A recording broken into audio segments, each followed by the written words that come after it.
Hello students, હું છું Savaliya sir અને મારી YouTube channel Savaliya sir chemistry ટ્રેનરમાં આપનું સ્વાગત છે. વિદ્યાર્થી મિત્રો, 11th કેમિસ્ટ્રીનું ચેપ્ટર ઉષ્માગતિશાસ્ત્ર, જેના JEE નીટના કોન્સેપ્ટનો આ ટેબલ ટોપ લેક્ચર 2 છે. વિદ્યાર્થી મિત્રો, આ અગાઉના લેક્ચરમાં એટલે કે TTL 1માં આપણે ઉષ્માગતિશાસ્ત્રની વ્યાખ્યા, તેની અગત્યતા અને મર્યાદા વિશે અભ્યાસ કર્યો. ઉપરાંત ઉષ્માગતિશાસ્ત્રના પાયાની બાબતો, જેમાં પ્રણાલી અને તેના પ્રકાર, પર્યાવરણ, હદરેખા, પ્રક્રમ અને તેના પ્રકાર વિશે પણ આપણે અભ્યાસ કરી ચૂક્યા છીએ. આ લેક્ચરમાં ઉષ્માગતિશાસ્ત્રના પાયાની બાબતોમાં આપણે આગળ વધીશું, જેમાં પ્રણાલીના ગુણધર્મો અને એ ગુણધર્મોમાં માત્રાત્મક ગુણધર્મો, વિશિષ્ટ ગુણધર્મો, અવસ્થા વિધેય અને પથ ગુણધર્મોનો અભ્યાસ કરીશું. ઉપરાંત આ લેક્ચરમાં આપણે આંતરિક ઉર્જા અને તેની લાક્ષણિકતા વિશે પણ અભ્યાસ કરીશું. તો શરૂ કરીએ. ઉષ્માગતિશાસ્ત્રના પાયાની બાબતોમાં ત્રીજા નંબરની બાબત અહીં ટાઇટલ લખ્યું છે પ્રણાલીના ગુણધર્મો, જેમાં પહેલો ગુણધર્મ લખ્યો છે માત્રાત્મક ગુણધર્મ.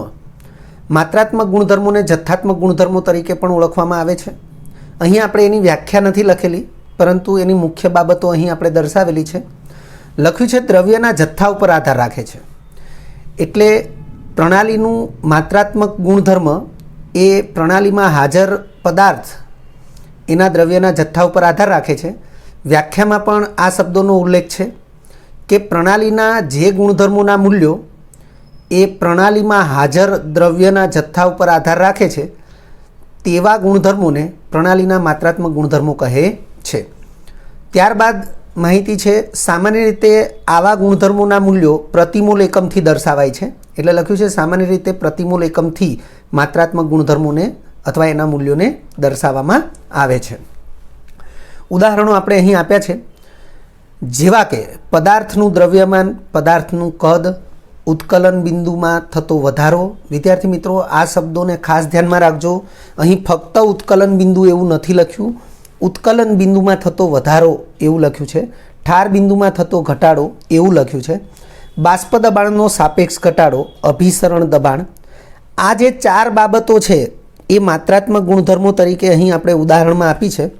12 સાયન્સની અંદર દ્રાવણો ચેપ્ટર, એની અંદર આ ચાર ગુણધર્મો એને દ્રાવણ સંખ્યાત્મક ગુણધર્મો તરીકે દર્શાવવામાં આવ્યા છે. હું અહીંયા શબ્દ લખું છું, દ્રાવણ સંખ્યાત્મક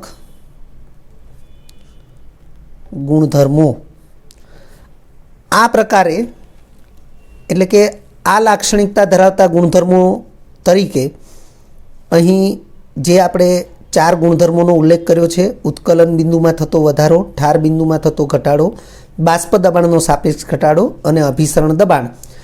12 સાયન્સની અંદર દ્રાવણો ચેપ્ટરની અંદર આ પ્રકારની લાક્ષણિકતા ધરાવતા ગુણધર્મોમાં એનો સમાવેશ થાય છે. પરંતુ અહીં ઉષ્માગતિશાસ્ત્રમાં માત્રાત્મક ગુણધર્મોની અંદર આપણે એનો સમાવેશ કરીએ છીએ. એટલે ખાસ યાદ રાખવા. આ ઉપરાંત સર્જન એન્થાલ્પી, એન્ટ્રોપી, ગિબ્સ મુક્ત ઉર્જા, આ જે ત્રણ છે એ ઉષ્માગતિકીય વિધેયો છે, એનો પણ સમાવેશ માત્રાત્મક ગુણધર્મોમાં થાય છે. આ ઉદાહરણોની યાદી ધ્યાનમાં રાખવી જરૂરી છે. ત્યારબાદ છે વિશિષ્ટ ગુણધર્મો. વિશિષ્ટ ગુણધર્મોને ઉમદા ગુણધર્મો પણ કહે છે. દ્રવ્યના જથ્થા ઉપર આધાર રાખતા નથી. વિશિષ્ટ ગુણધર્મો એ દ્રવ્યના જથ્થા ઉપર આધાર રાખતા નથી. દ્રવ્ય વધારે જથ્થામાં હોય, ઓછા જથ્થામાં હોય, એનાથી આ ગુણધર્મોના મૂલ્યોને કોઈ અસર થતી નથી. એટલે લખ્યું છે કે દ્રવ્યના જથ્થા ઉપર આધાર રાખતા નથી. અહીં ઉદાહરણમાં લખ્યું છે, જેવા કે સ્ફટિકમય ઘન પદાર્થનું ગલનબિંદુ, ઘનતા, વહનશીલતા. વહનશીલતામાં ઉષ્મીય વહનશીલતા, વિદ્યુતીય વહનશીલતા બંનેનો સમાવેશ થાય છે. પ્રવાહીનું ઉત્કલન બિંદુ અને ઠાર બિંદુ. આ જે પ્રવાહીનું ઉત્કલન બિંદુ છે એના આધારે જ આપણે વિશિષ્ટ ગુણધર્મને સમજી શકીએ છીએ. એના આધારે આપણે માત્રાત્મક ગુણધર્મને પણ સમજી શકીએ છીએ. દાખલા તરીકે એક નાની તપેલીમાં આપણે પાણી ભરીએ અને એક મોટા તપેલામાં પાણી ભરીએ. નાની તપેલીના પાણીને ઉકળવા માટે આપણે ગેસ ઉપર ગેસ ચાલુ કરીને એને ગેસ ઉપર આપણે મૂકી દઈએ છીએ, એવી રીતે મોટા તપેલામાં ભરેલા પાણીને પણ ઉકળવા માટે આપણે મૂકી દઈએ છીએ. બંને પાત્રના પાણી ઉકળવા લાગશે ત્યારે આપણે એમાં થર્મોમીટર લટકાવી અને આપણે તાપમાન માપીશું. તો નાની તપેલીનું જે પાણી છે એ પાણી પણ આપણને 100°C તાપમાને ઉકળતું જોવા મળશે અને મોટા તપેલાની અંદરનું પાણી પણ આપણને 100°C તાપમાને જ ઉકળતું જોવા મળશે. એટલે કે પાણીનું ઉત્કલન બિંદુ એ પાણીના જથ્થા ઉપર આધાર રાખતું નથી એમ કહી શકાય. એટલે લખ્યું છે પ્રવાહીનું ઉત્કલન બિંદુ, એવી રીતે પ્રવાહીનું ઠાર બિંદુ પણ એ પ્રવાહીના જથ્થા ઉપર આધાર રાખતું નથી. પરંતુ આપણે એ જ પાણીને ઉકળવા માટે જે આપવી પડતી ઉષ્મા છે એ જુદી જુદી હશે, એટલે એ માત્રાત્મક ગુણધર્મ ગણાશે. ઉપરાંત આપણે પાણીમાં 1 ચમચી મીઠું નાખીએ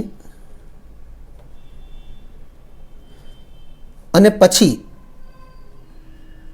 એ પાણીને આપણે ઉકાળીએ તો એ પાણી ધારો કે 101°C તાપમાને ઉકળે છે. હવે એ જ પાણીમાં આપણે બીજી 1 ચમચી મીઠું નાખીએ એટલે કે 2 ચમચી મીઠું થયું. ધારો કે પાણી 103°C તાપમાને ઉકળ્યું. અર્થ કે ઉત્કલન બિંદુમાં થતો વધારો, જેની સંજ્ઞા હું ડેલ્ટા ટીબી તરીકે દર્શાવું, તો પહેલાં પાણી 100°C તાપમાને ઉકળતું હતું.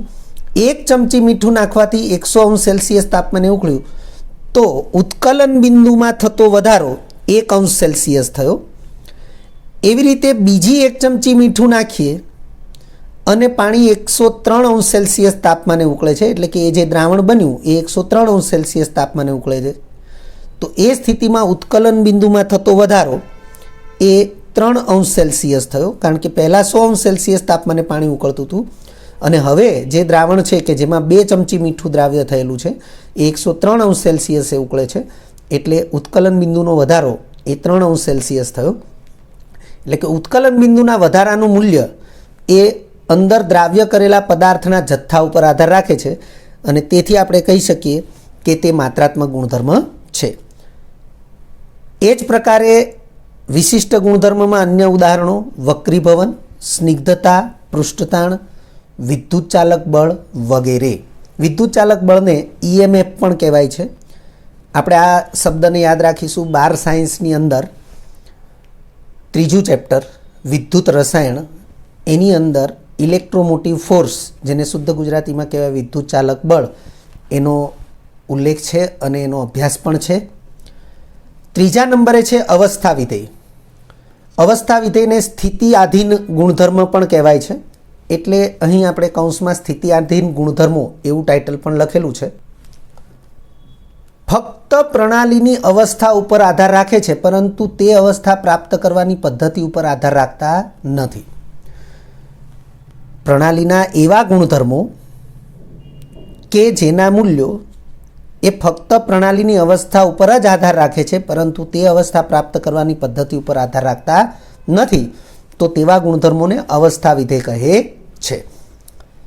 જેવા કે સ્થિતિ ઉર્જા, વાયુનું મોલર કદ, એટલે કે STP એ એક મૂળ વાયુનું જે કદ છે એને વાયુનું મોલર કદ કહેવાય, એટલે અહીંયા કૌંસમાં આપણે STP લખ્યું છે. એટલે ઉદાહરણોમાં ફરીથી સ્થિતિ ઉર્જા, વાયુનું મોલર કદ, પદાર્થની આંતરિક ઉર્જા, પદાર્થની એન્થાલ્પી, પદાર્થની એન્ટ્રોપી, પદાર્થની ગિબ્સ મુક્ત ઉર્જા વગેરે. વિદ્યાર્થી મિત્રો, અહીં જે છેલ્લા 4 ઉદાહરણો છે એ ઉષ્માગતિકીય વિધેયો છે. આપણે એને ધ્યાનમાં રાખીશું. આ ઉષ્માગતિકીય વિધેયોની અહીંયા પણ એન્થાલ્પી, એન્ટ્રોપી, મુક્ત ઉર્જા તરીકે અહીંયા પણ એનો ઉલ્લેખ થયેલો જ છે. એટલે જ્યાં જ્યાં પણ એનો ઉલ્લેખ થાય છે એ ઉષ્માગતિકીય વિધેયો છે એવું આપણે ધ્યાનમાં રાખીશું. અહીં આપણે સ્થિતિ ઉર્જા એ અવસ્થા વિધેય છે એની આપણે એક મૌખિક ચર્ચા આ પ્રમાણે કરીએ. દાખલા તરીકે એક 10 માળની બિલ્ડિંગ છે.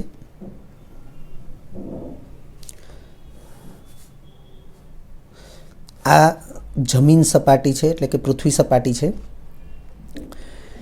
આપણે સમાન દળના 3 ગોળા વિચારીએ છીએ, દરેકનું દળ 10 કિલોગ્રામ છે. સમાન દળના 3 ગોળા નંબર 1, 2 અને 3 એવું આપણે વિચારીએ. આ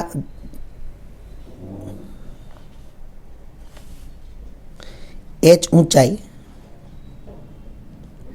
એ ધારો કે 10 માળની બિલ્ડિંગ છે, એટલે 10 માળની બિલ્ડિંગની જે ઊંચાઈ છે એને આપણે h કહી દઈએ. હવે આ 3 ગોળા 10 કિલોગ્રામ વજન સમાન છે, પરંતુ 3 ગોળાને અહીં 10મા માળના ધાબે એટલે કે બિલ્ડિંગના ટેરેસ ઉપર લઈ જવા માટે અલગ અલગ પદ્ધતિને વિચારીએ છીએ. પહેલા ગોળાને એક વ્યક્તિ હાથમાં ઉપાડી અને સીડીઓ મારફતે ચડીને એ 10મા માળના ધાબે એટલે કે ટેરેસ ઉપર પહોંચે છે. બીજો વ્યક્તિ એ આ બીજા ગોળાને લઈને લિફ્ટ મારફતે ઉપર જાય છે. પહેલો ગોળો ઉપર આવી ગયો છે, બીજો ગોળો ઉપર આવી ગયો છે. પહેલો ગોળો તો સીડી મારફતે, બીજો ગોળો તો લિફ્ટ મારફતે. એક વ્યક્તિ છત ઉપર ચડીને ત્રીજા ગોળાને એ દોરડા વડે ઉપર ખેંચી લે છે, એટલે ત્રીજો ગોળો પણ ઉપર આવી ગયો છે દોરડા વડે.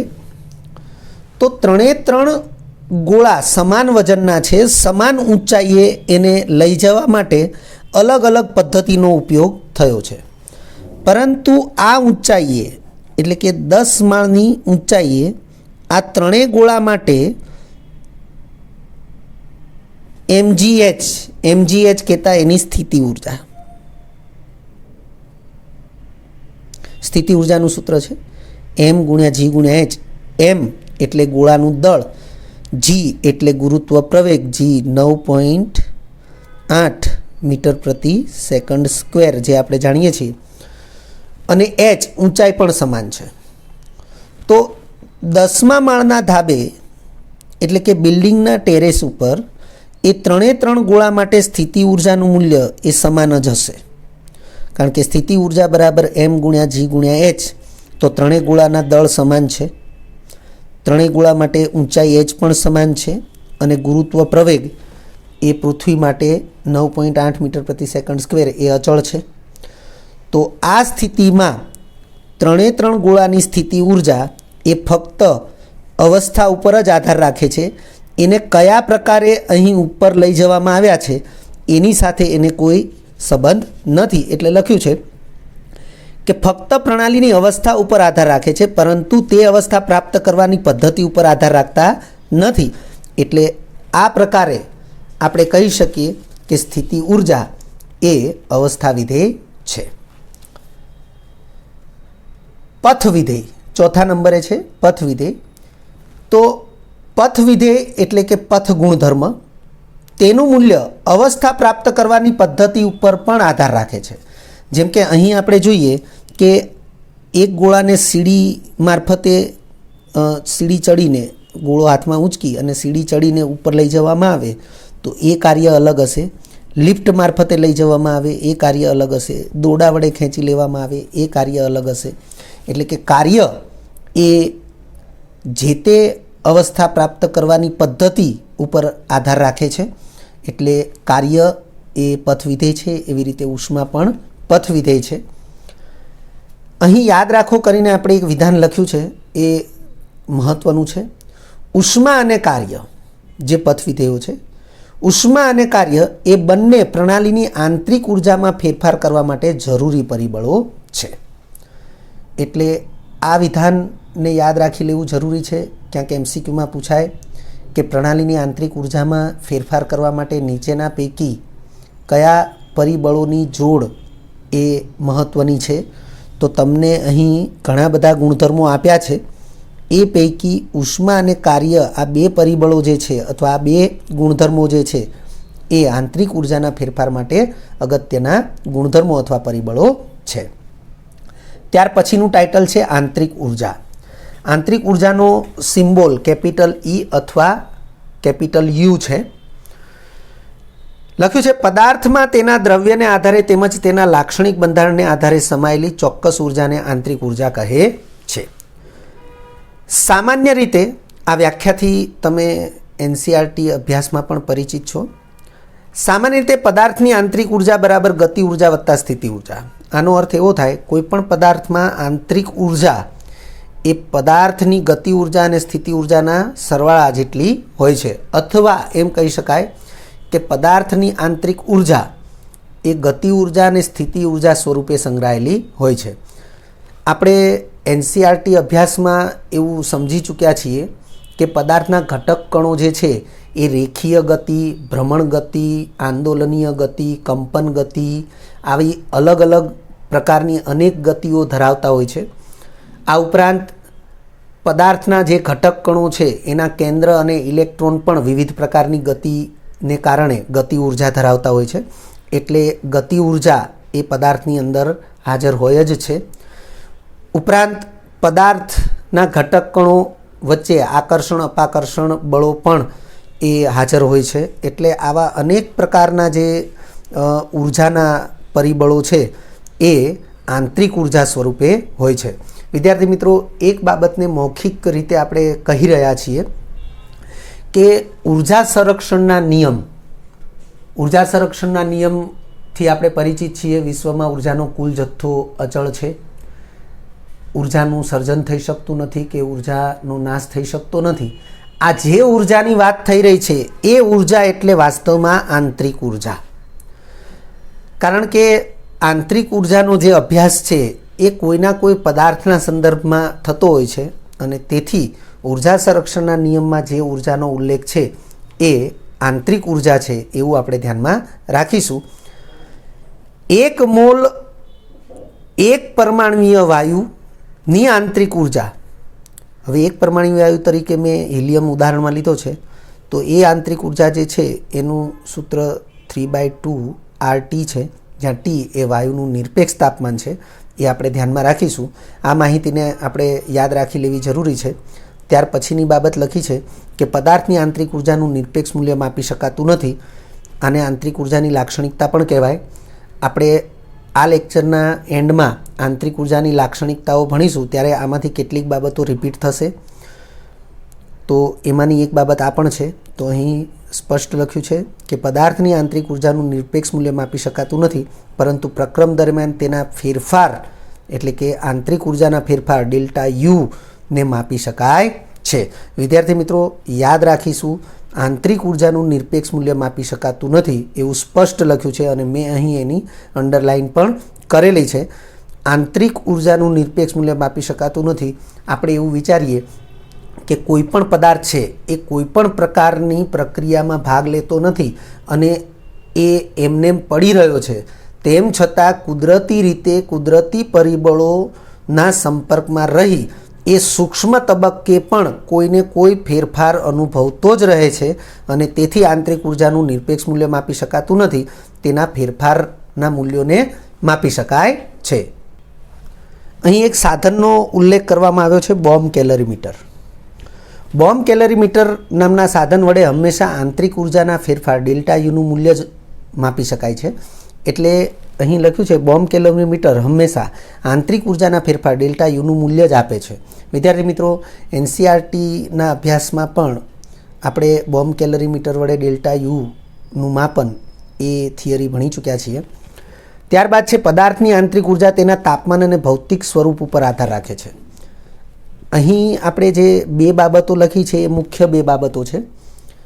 લેક્ચરના એન્ડમાં આપણે આંતરિક ઉર્જાની લાક્ષણિકતાઓ વિશે અભ્યાસ કરીશું. એની અંદર આંતરિક ઉર્જા કઈ કઈ બાબતો ઉપર આધાર રાખે છે એમાં આ 2 બાબતો તો છે જ, ઉપરાંત એક્સ્ટ્રા બાબતો પણ આપણે લખેલી છે.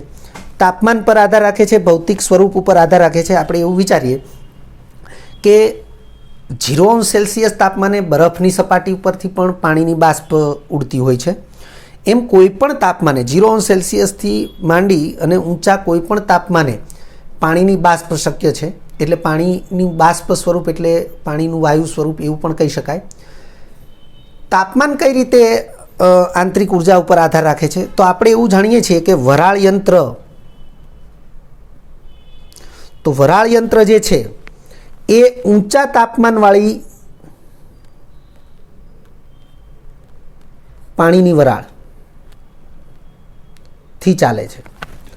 અર્થ કે બરફની સપાટી ઉપરથી જે પાણીની બાષ્પ ઉડે છે એનાથી વરાળ યંત્ર ચાલી શકતું નથી, કારણ કે એનું તાપમાન સાપેક્ષમાં નીચું છે.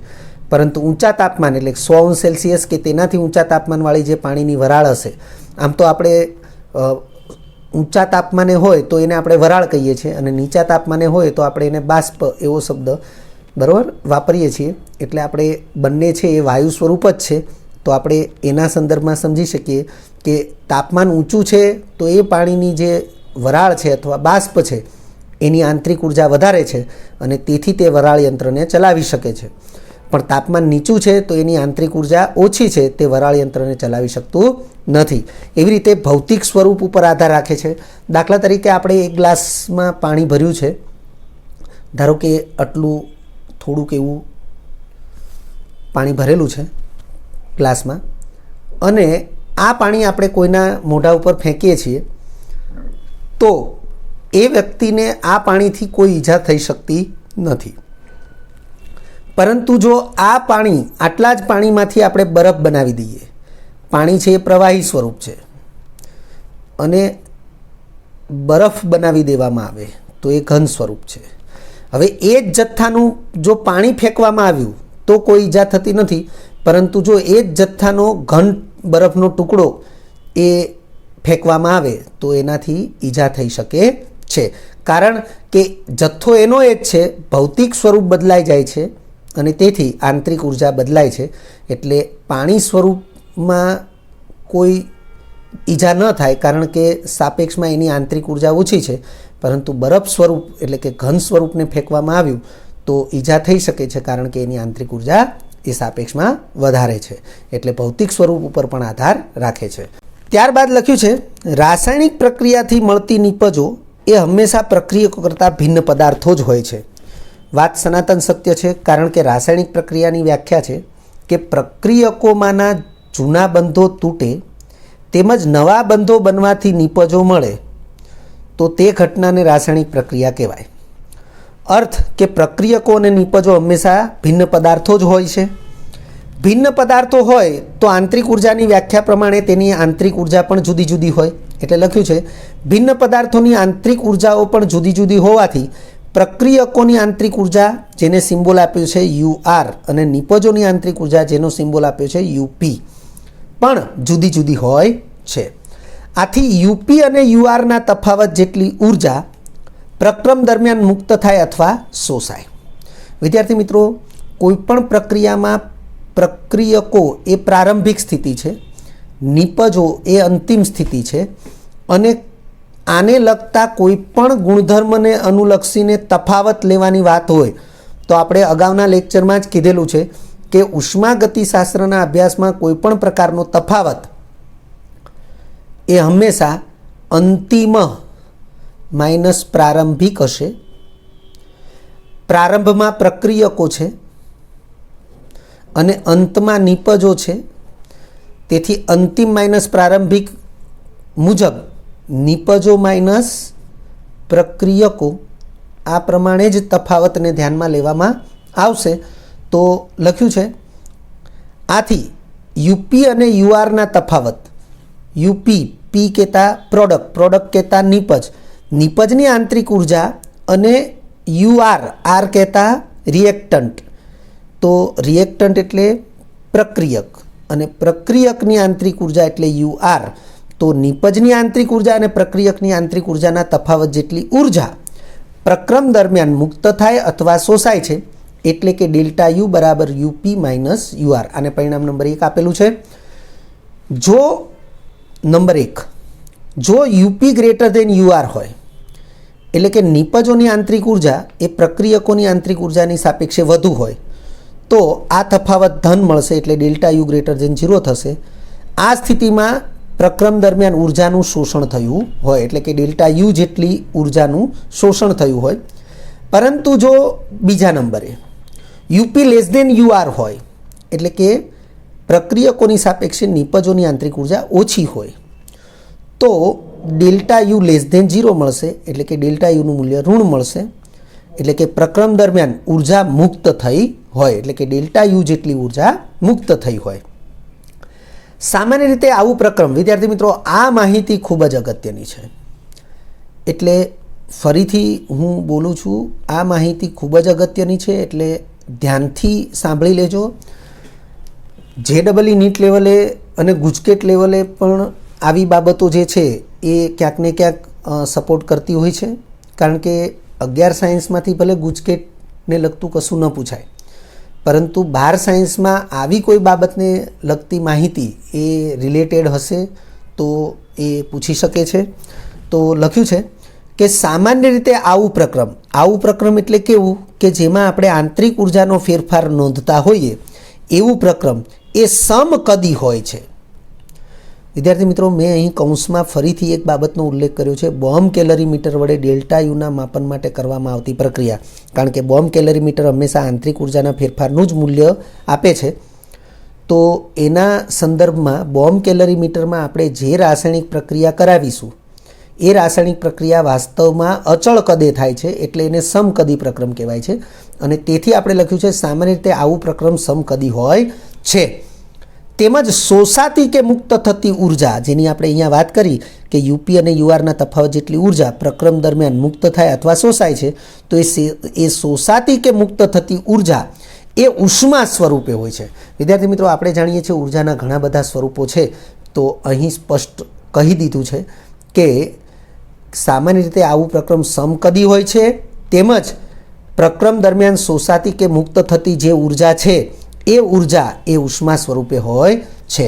આથી ઉપરોક્ત પરિણામ એક નીચે મુજબ થશે.